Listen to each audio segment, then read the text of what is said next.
Good morning, everybody. Tom here with Keto Lifestyle, and I hope you're having a fantastic morning or day if you're watching this at a different time. For me, it's about 7 a.m.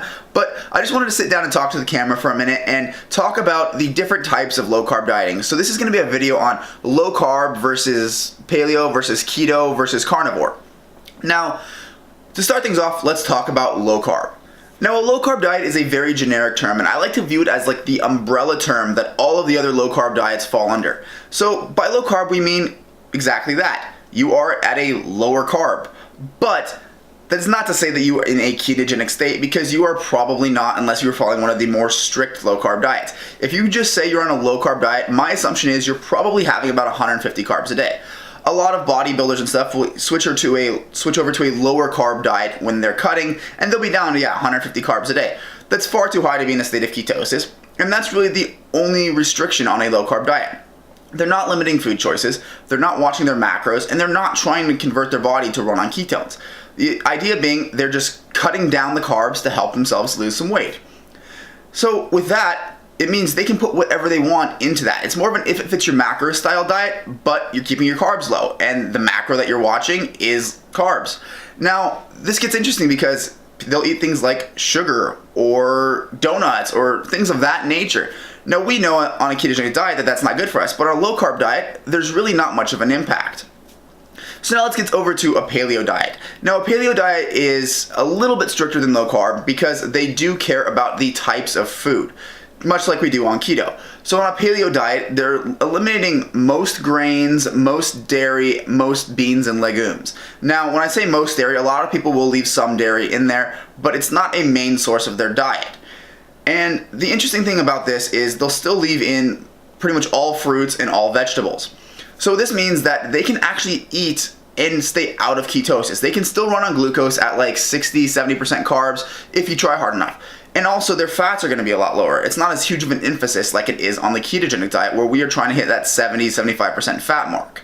But the main idea of a paleo diet is eating like your ancestors would. If they could eat it, 500, 600, 700 years ago, then it's probably okay. It's about cutting out the crap that is in the standard American diet or SAD diet, which I really like that term because it really just proves how sad what they're eating is.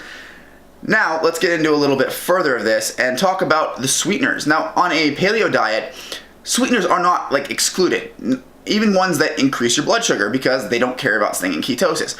But they do care about refined things. So something like a donut is not going to be paleo because there is refined sugar in there. But if you can make a product using coconut sugar or molasses or honey, something that is naturally occurring, they're usually going to be okay to eat it.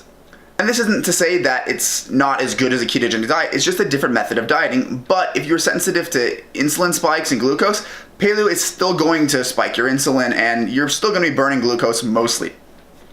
So now let's talk about keto. Now, this is mostly what my channel is about, so this is probably going to be familiar to all of you guys. But a ketogenic diet is a lot stricter.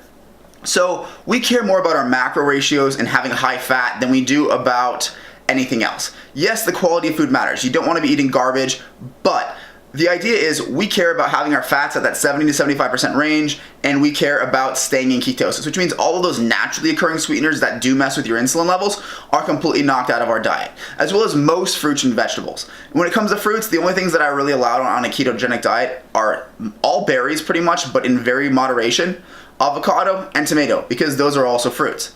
Our vegetables are cut down as well, and it's pretty much just dark leafy greens is all you can really have on a ketogenic diet. The exception being cauliflower, because that's white, but cauliflower is kind of a weird one, and I don't know why.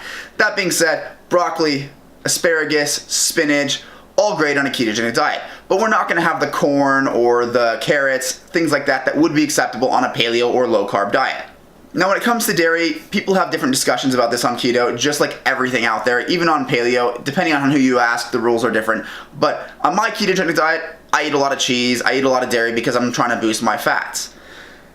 Now we get into a little bit stricter dieting. We go into something called carnivore. Now, carnivore is still a keto diet by default because you are not eating any sugars and your body is in a state of ketosis. Because my definition of a ketogenic diet is your body in ketosis? If so, you're following keto. I don't care what rules you found on the internet or what troll in some keto group is telling you can't eat this or can't eat that. If you're in keto, you're on a ketogenic diet. That's the end of the story there.